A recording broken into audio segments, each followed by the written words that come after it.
라는 제목으로 함께 말씀을 나누겠습니다. 평화의 사전적 의미를 아세요? 이 평화라는 건 사전적으로 보면 평온하고 화목하다라는 의미를 가지고 있습니다. 우리는 가정에 이렇게 평온하고 화목하기를 원하고 있습니다. 그렇죠? 그래서 가정을 위해서 기도할 때마다 가정의 평화를 위해 기도하는데요. 아내와 남편이 평화롭고 부모와 자녀가 평화롭고 자녀와 자녀가 평화롭기를 간절히 하나님 앞에 기도합니다. 하지만 이 바람과는 달리 우리 가정의 모습은 어떻습니까? 때때로 갈등이 있고 작은 깨어짐이 있는 평화로운 가정의 모습을 잃어버릴 때가 있습니다. 그런 모습을 볼 때마다 근심과 염려가 생기고 마음이 아파서 눈물을 삼킬 때가 참 많은데요. 그러면서 이런 생각이 들기도 해요. 내가 나름대로 신앙생활도 열심히 하고 잘 살아왔고 성실하게 살아왔는데 도대체 내가 무엇을 잘못했길래 우리 가정에 이러한 어려움과 이러한 아픔과 슬픔이 있는가라고 스스로 자책할 때가 있습니다. 여러분 많이 힘드시죠? 이런 마음 아픈 상한 마음을 하나님 앞에 고백하면서 하나님의 위로를 구하기를 이 시간 주님의 이름으로 축복합니다. 그리고 거기에서 그치는 것이 아니라 이런저런 생각으로 자책하며 아파했던 것을 잠시 멈추시고요. 우리 가정의 평화를 위해서 내가 무엇을 해야 하는지에 대해서 이 예배 가운데 오늘 주일 함께 좀 생각했으면 좋겠습니다. 하나님과 나의 마음을 토로함과 동시에 가장 중요한 건 그건 바로 이런 상황 가운데 하나님 내가 어떻게 하기를 원하십니까? 라고 구하는 거예요. 이것저것 해보다가 막판에 하나님을 찾지 말고 문제를 직면한 즉시 그 자리에 무릎 꿇고 엎드려 하나님 내가 무엇을 하기를 원하세요? 라고 구하는 것, 그것이 항상 먼저입니다. 원하는 건 무엇을 해야 하는지 오늘 본문을 통해서 하나님의 음성 들으시기를 주님의 이름으로 축복합니다. 자, 1절에 보면 다윗이 나이 많아 죽을 날이 임박했다고 기록하고 있습니다. 다윗은 이것을 가리켜 이렇게 표현하는데요. 2절에 세상 모든 사람이 가는 길로 내가 간다라고 말합니다. 세상 모든 사람이 가는 길로 나 또한 간다라고 말하고 있어요. 40년간 이스라엘을 다스렸던 다윗도 세월 앞에서는 어쩔 수 없는 나약한 인간에 불과했습니다. 그가 아들에게 남긴 유언을 보면 알 수가 그렇게 나약한 인간에 불과했는데 놀라운 것은 다윗이 죽음을 코앞에 둔 상황이지만 그의 마음은 결코 나약하지 않았다는 거예요. 마치 지금도 쌩쌩한 것처럼 그렇게 아들에게 유언을 남깁니다. 자, 그 내용을 보면 목소리는 작겠지만 그 어느 때보다도 강렬하고 간절하게 말을 하고 있는데요. 자, 2절과 3절 함께 읽겠습니다. 내가 이제 세상 모든 사람이 가는 길로 가게 되었노니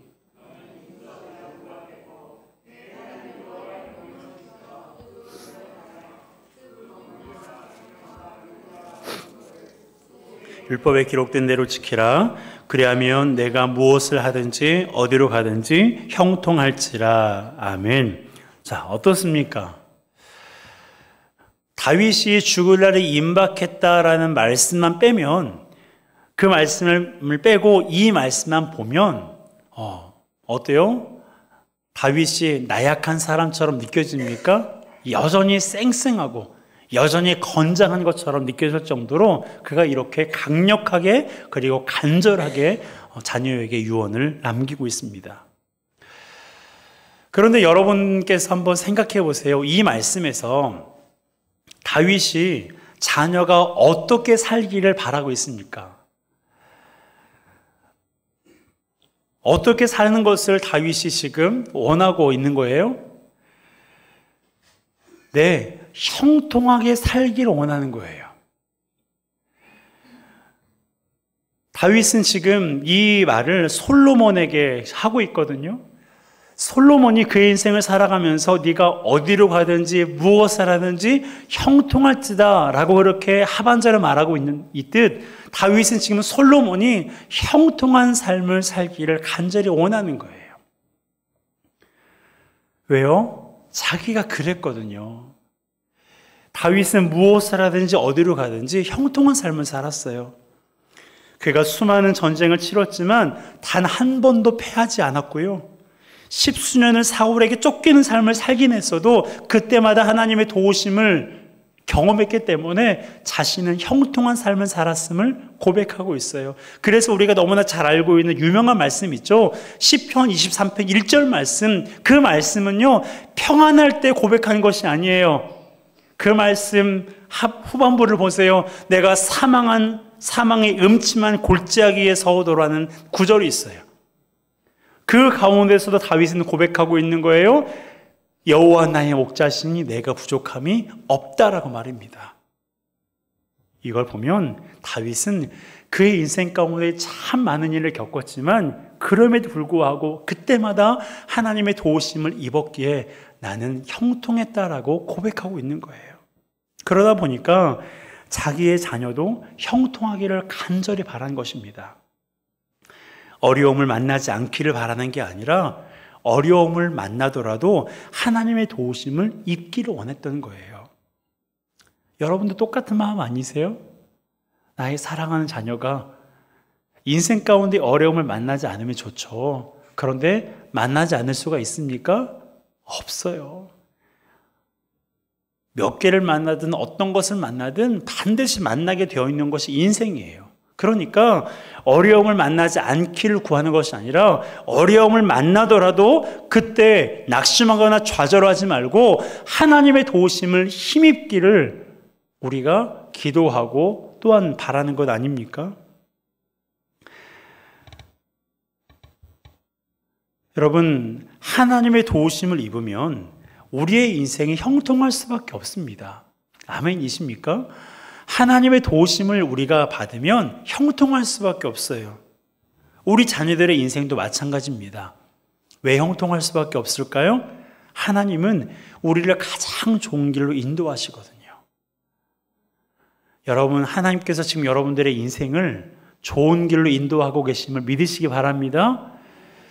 지금 당장 보기에는 그렇지 않아 보여도 여러분, 하나님은 가장 좋은 길로 우리를 인도하세요.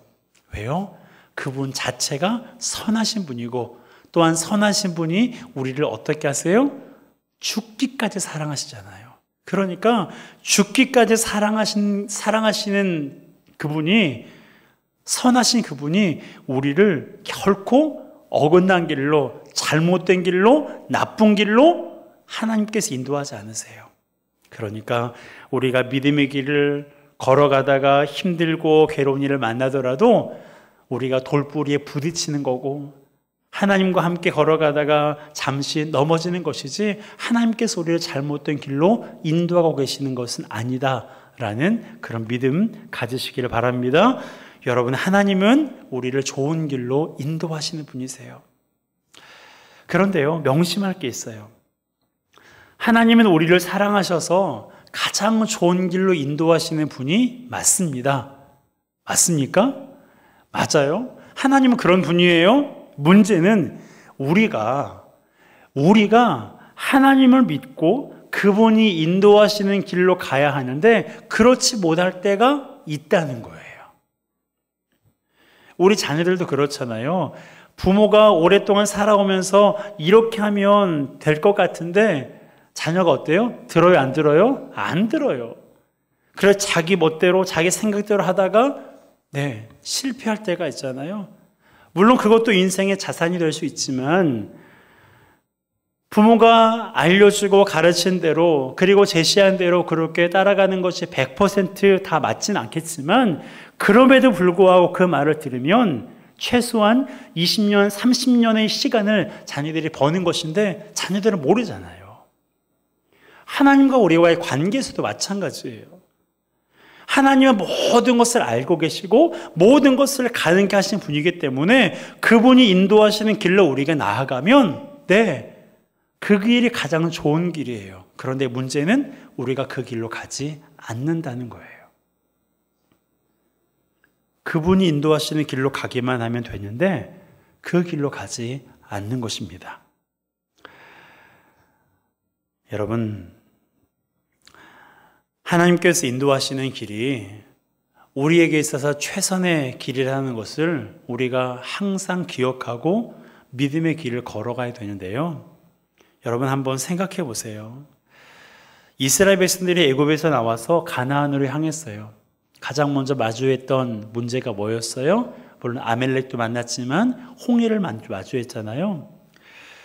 그들이 홍해를 마주했을 때 그들에게 어떤 생각이 들었을까요?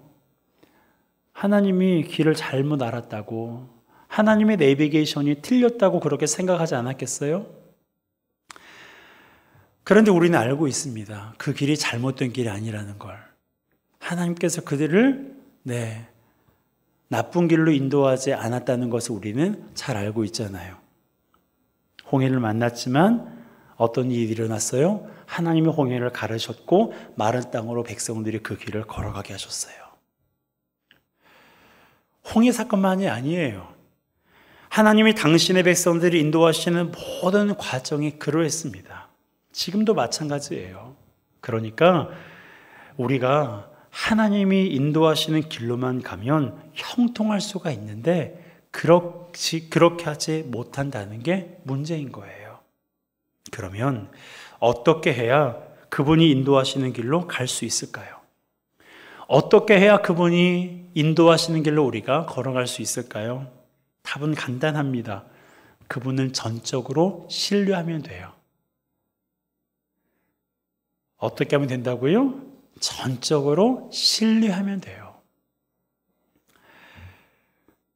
여러분, 그분을 전적으로 신뢰하면 하나님의 말씀하시는 것을 의심하지 않습니다. 하나님이 그러진 않으시겠지만 팥으로 메주를 쓴다고 해도요, 그것을 믿을 수가 있는 거예요. 하나님을 전적으로 신뢰하면 그분이 좌하면 좌하게 되고 그분이 우하면 우하게 되는 거예요. 왜요? 그분을 전적으로 신뢰하니까. 여러분, 누가 그러고 사는 줄 아십니까? 여러분도 그러시겠지만 저도 그러고 살아요. 제가 지금까지 살면서 누구에게 원망 들을 만한 인생을 살지 않았거든요. 누구에게 큰 소리 들을 만한 일도 하지 않았고 무시당할 만한 일도 하지 않고 살아왔어요. 세상 물정을 훤히 알지는 못해도 알 건 알면서 살았고요. 그런데 5년 동안 경제적인 어려움이 있으면서도 여태껏 여기에 있어요. 왜 그런 줄 아세요? 하나님을 신뢰하거든요. 2014년 9월 새벽 예배 때 영적으로 재건하시겠다는 하나님의 말씀을 신뢰하기 때문에 2014년 8월에 주셨던 주의 성도들을 제자로 만드시겠다는 하나님의 말씀을 여태껏 신뢰하기 때문에 있는 거거든요. 여러분도 마찬가지일 거예요. 마음에 들지 않을 때도 있지만 그래도 이곳에 머물고 있는 건 하나님을 신뢰하기 때문이 아닙니까?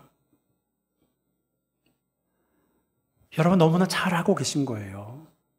하나님을 신뢰하면 하나님이 인도하시는 길로 갈 수 있어요. 그렇기 때문에 하나님에 대한 믿음을 계속해서 유지하고 발전시키는 게 중요한 거예요. 하나님을 신뢰하면 내가 지금 어떤 상황 가운데 직면해 있다 할지라도요, 그 상황 앞에 주저앉거나 절망하지 않아요. 그렇다면 하나님과의 그런 관계, 즉 하나님에 대한 믿음을 계속해서 유지하고 발전시키기 위해서 우리가 무엇을 어떻게 해야 될까요? 이 또한 답이 하나예요. 그게 뭐냐면 하나님의 말씀을 알고 지키는 거예요. 하나님의 말씀을 알고 지킬 때 하나님에 대한 믿음을 유지할 수 있고 발전시킬 수 있는 거예요. 그래서 다윗이 솔로몬에게 유언할 때 지키다라는 단어를 2번이나 반복하고 있는 거예요. 지금 죽음이 코앞에 있으니 얼마나 할 말이 많겠어요. 그런데 하나님의 말씀을 지키라는 말씀을 2번이나 그의 유언 가운데 하고 있습니다. 자, 우리 다시 읽어볼까요? 2절과 3절입니다. 시작. 내가 이제 세상 모든 사람이 가는 길로 가게 되었노니 너는 힘써 대장부가 되고 내 하나님 여호와의 명령을 지켜 그 일로 행하여 그 법률과 계명과 율례와 증거를 모세의 율법에 기록된 대로 지키라. 그리하면 네가 무엇을 하든지 어디로 가든지 형통할지라. 아멘. 여러분, 이렇게 말씀하고 있잖아요. 여호와의 명령을 지켜라. 율법에 기록된 대로 지켜라. 다윗은 그의 아들 솔로몬에게 지키라는 말씀을 2번이나 강조하고 있어요. 여러분, 지키는 게 중요해요. 사람과의 약속을 지키는 게 중요하고 신호를 지키는 게 중요하고 규칙을 지키는 게 중요해요. 마찬가지로 하나님의 말씀을 아는 것, 네, 좋죠. 하지만 알기만 하는 것이 아니라 알고 지키는 데까지 나아가야 되는 거예요. 하나님의 말씀을 아는 데 그치지 않고 알고 지키는 데까지 나아갈 때에 하나님을 향한 믿음을 유지할 수 있고 발전시킬 수가 있는 거예요. 그래서 다윗이 죽음을 코앞에 둔 상황에서 자녀에게 말하고 있는 거예요. 여호와의 말씀을 지키고 지켜라 라고 말입니다. 왜요? 왜 다윗이 자녀에게 이렇게 말했어요? 왜 하나님의 말씀을 지키라고 말했어요? 형통할 수 있으니까. 그래야 네가 잘 되니까. 그래야 네가 형통하니까. 그래야 네가 어려움을 만나도 이겨낼 수 있으니까. 그래야 네가 고난을 만나도 견딜 수 있으니까 하나님의 말씀을 알고 지킬 것을 명하고 있는 거예요. 솔로몬이 다윗의 유언대로 살았다면 그랬을 거예요. 하지만 솔로몬은 그렇게 살지 못했습니다. 하나님의 지혜로 부귀 영화를 누렸지만 말년에는 하나님을 떠났어요. 하나님을 떠난 그의 말년 참으로 초라했고 공허했어요. 어떤 것으로는 만족할 수 없는 인생으로 전락하고 말았습니다. 당연히 그의 가정 또한 평화롭지 못했어요. 처와 첩이 1000명이었으니 오죽하겠습니까? 게다가 그를 이어서 왕이 된 르호보암은 어른을 공경하지 않는 것은 물론 그의 아버지 솔로몬도 존중하지 않았어요.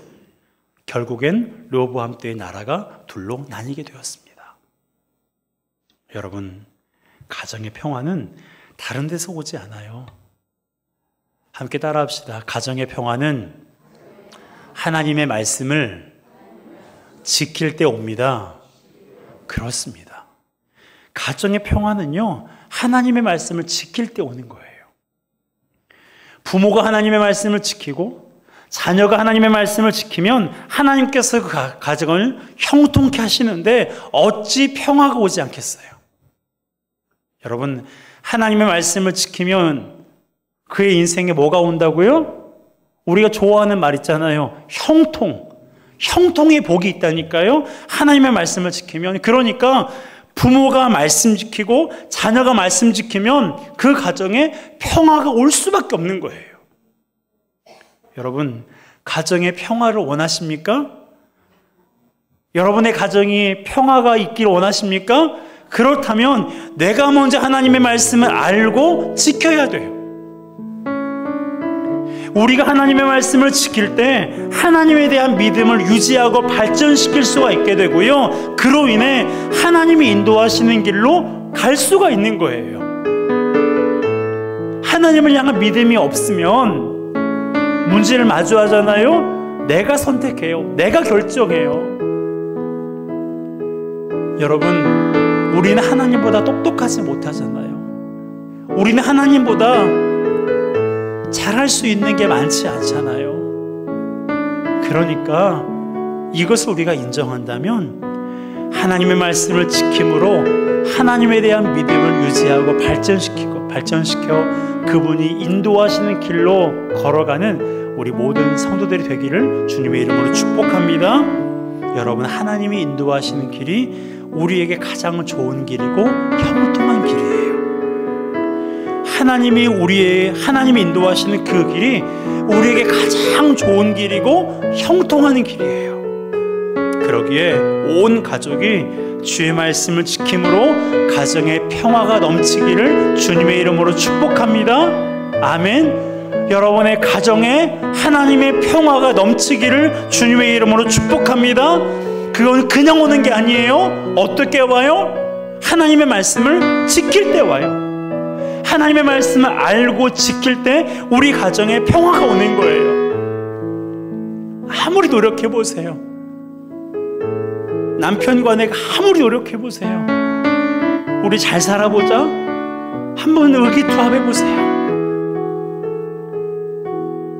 한계에 봉착해요. 바다라요. 사람은 본래 그런 존재예요. 그러니까 정말 우리가 가정의 평화를 원한다면 우리가 전적으로 하나님을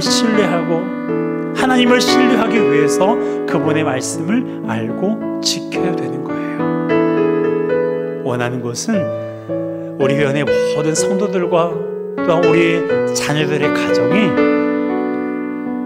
하나님의 말씀을 알고 지킴으로 하나님이 주시는 평화가 차고 넘치기를 주님의 이름으로 축복합니다.